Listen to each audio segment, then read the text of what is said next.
কে দোস্ত কি অবস্থা আজকে? ও দোস্ত এদিকে দেখেন না কে, আমার সেই অতিথি বানর আজকেও আবার বেড়াইতে আসছে।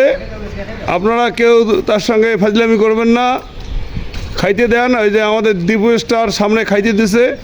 আসলে একে অনেক ভদ্র, দেখেন খুব ভদ্রলোকের মতো চলাফেরা করে।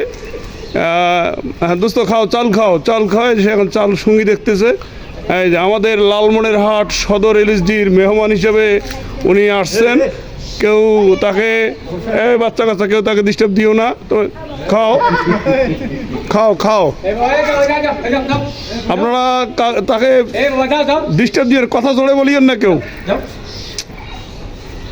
খুবই সে ভদ্র। এই যে চাল খাচ্ছে, আমরা তাকে আপ্যায়নের জন্য আজকে চাল দিয়েছি। আপনারা সবাই তাকে খাইতে দেবেন যথাসাধ্য। সে আসলে খুব ভদ্র। কি দোস্ত, তুমি মাঝে মাঝে আসবে, কলা খাইতে দেবো, বিস্কিট খাইতে দেবো, পাউরুটি খাইতে দেবো। না রাগ করো কেন তুমি? নো নো, না রাগ করার দরকার নেই। খুবই ভালো, আপনারা দেখলেন। এই যে আচ্ছা ঠিক আছে, তাকে খুবই সবাই তাকে করতেছে, খুব ভদ্র লোকের মতো সে চলাফেরায় দেখছেন। সে এই দোস্ত আমার খুবই ভালো।